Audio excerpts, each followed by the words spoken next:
Hello, and welcome to Soothing Pod's Sleep Stories. Tonight, I will take you on a journey to a magical good night's sleep with the story of the Princess and the Pea.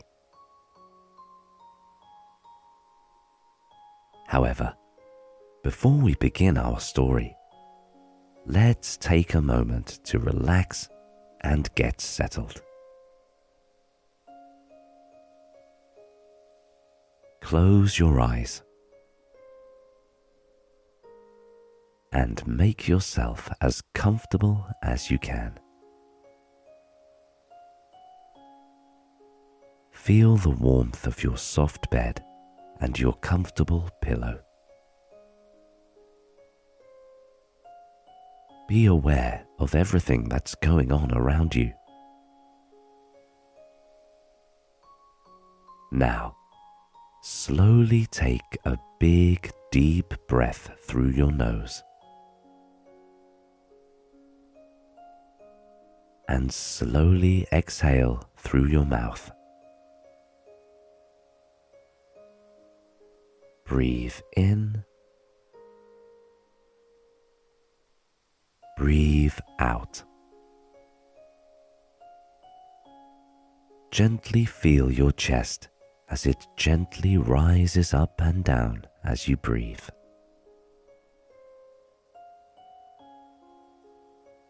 Now, imagine a big ball of white light rising slowly in front of you like a big balloon. Take all your thoughts, bad feelings, and bad experiences, and slowly put it inside that big ball of light.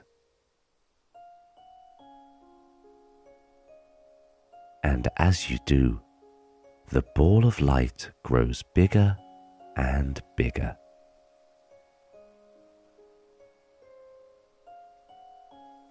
Slowly let the ball of light go and float far, far away until you can no longer see it in your mind.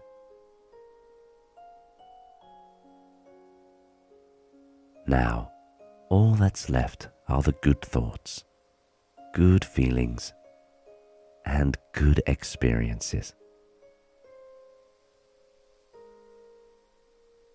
You now feel very relaxed in bed, and you are ready to listen to this magical story.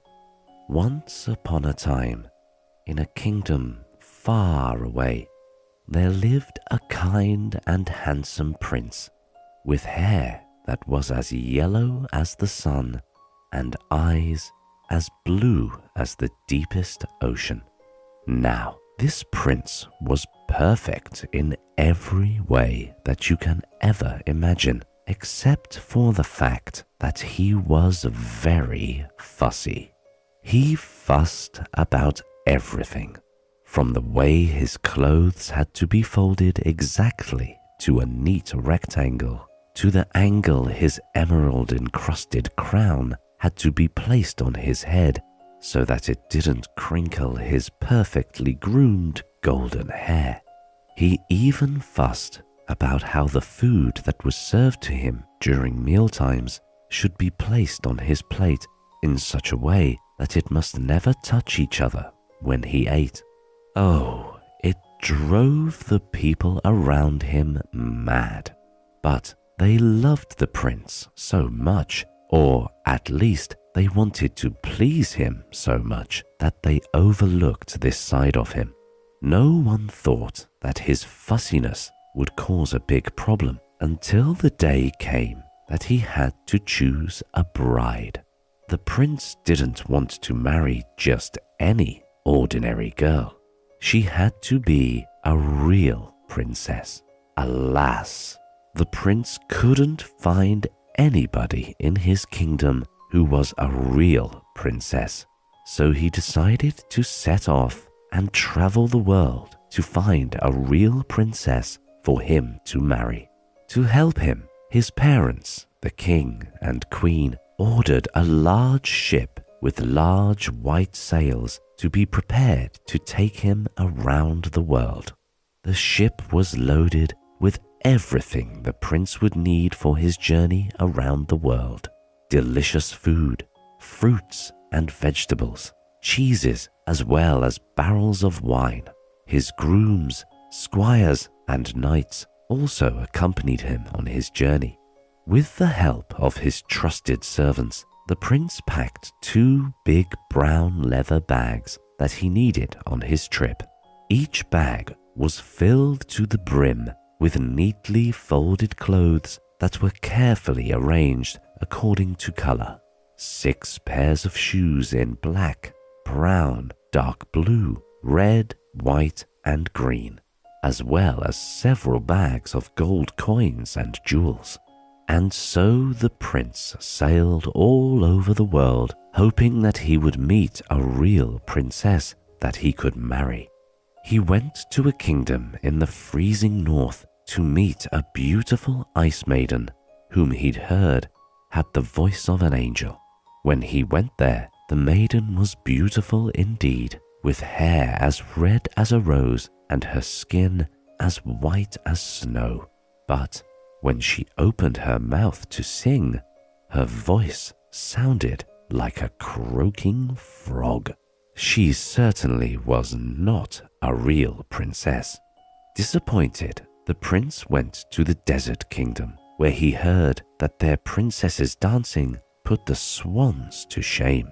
When he went there, the princess was very charming, but when she danced, she had 2 left feet and always fell flat on her face.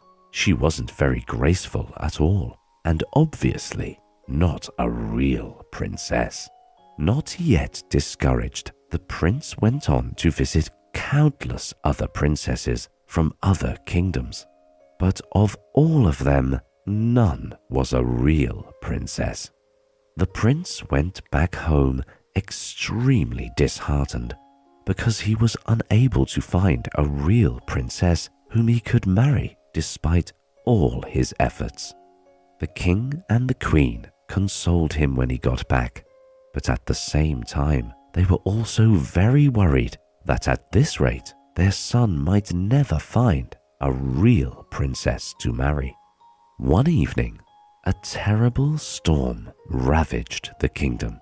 Rain poured down from the sky in big, heavy drops, while thunderbolts and lightning filled the sky. Everybody in the kingdom was hunkered down in their homes, including the king, the queen, and the prince. Near midnight, just as the king and the queen were getting ready to be in bed, a loud knock was heard and echoed in the palace amidst the howling winds and heavy rain. The queen herself went out of bed and opened the door because she was curious about who on earth would be outside in this horrendous weather. When she pulled back the palace bolts, a bedraggled girl with wet, sopping hair clinging to the sides of her face stood before her. She was shivering uncontrollably as the water continuously dripped from her head down to her clothes and out of her shoes. "Goodness me, come in and get out of the freezing rain," said the queen, as she pulled the girl into the castle and tugged the palace door shut. "Who are you, and what are you doing outside in this weather?" asked the queen, as she looked at the trembling girl in front of her. "I am a princess from a faraway land," the girl answered through chattering teeth. "I was traveling with my caravan and we got separated by this storm. Please let me stay the night at the castle." The queen observed the girl's wet, tangled hair, her torn clothes, and her wet, squishy shoes, and thought to herself that there was no way this girl was a real princess. She wasn't even wearing a crown, the queen mused. "I am a real princess," the girl repeated, her skin now turning blue from the cold. Although she had her doubts, the queen was kind, and she couldn't bear the thought of sending this girl outside in the rain. She decided to offer her a warm bath and bed for the night. "I'll soon find out if she's a real princess," the queen thought to herself, as she ordered her handmaids to attend to the girl, give her a wash and dress her. While the princess was in the bath, the queen instructed her servants to put not one, not two, not even 5, but 20 mattresses on top of one another. And on top of the 20 mattresses, she told her servants to put 20 more feather beds to be piled on top of one another. The finished bed was so high that it almost reached the castle ceiling. To reach the top, a long, long ladder was needed. The queen then dismissed her servants and secretly put a small green pea at the bottom of the mattresses. After the warm, soapy bubble bath, the girl began to look more like a princess. The queen took a closer look at her as she led her to the room that she would sleep in at night. She saw that the girl had beautiful, long, flowing brown hair that fell past her shoulders, big, round, green eyes, and a kind smile. "Here you go, dear. I hope that you find the bed comfortable and that you sleep well at night. Now, up you go," the queen said to the girl. The princess didn't say anything as she obediently climbed the ladder to the top of the bed. She was so tired from everything that had happened that she was sure that she would fall asleep right away. The bed looked very soft and comfortable, and she was looking forward to a good night's sleep. "Sleep tight," the queen said, as she blew out the candles in the room and closed the door. The next day, the girl was invited by the queen to join them for breakfast.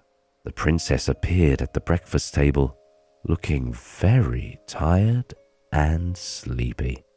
"Good morning, everybody," she said, stifling a yawn. "Good morning, dear. Did you sleep well?" the queen asked while taking a sip of her piping hot black morning coffee. "Well, Your Majesty, to be honest, I hardly slept a wink last night. I'm not exactly sure what it was, but I kept tossing and turning because I felt that I was lying in something hard. I swear I have bruises all over my body this morning," she said, yawning. The queen felt very happy when the princess said this. She stood up in her chair, looked at her son, the prince, who was about to eat his perfectly fried egg in front of her, and said, "Here is your real princess. Only a real princess can feel a pea through 20 mattresses piled on top of one another and 20 beds on top of that. Nobody but a real princess has such a delicate and sensitive skin." The prince was overjoyed when he heard this. At last, his search was over. His real princess was sitting right in front of him at the breakfast table having breakfast. After some time, the prince and the princess, after getting to know each other, fell in love with each other, got married, and lived happily ever after. And you know what happened to the pea that started it all? They say that the prince put it on a pillow inside the Royal Museum, and it remains there up to this day. And they also say that this is a true story. What do you think? Whatever you believe, I hope that this tale of the princess and the pea has helped you relax as you drift off into dreamland. Good night, sweet dreams, and I'll be with you again for another story next time on Soothing Pod.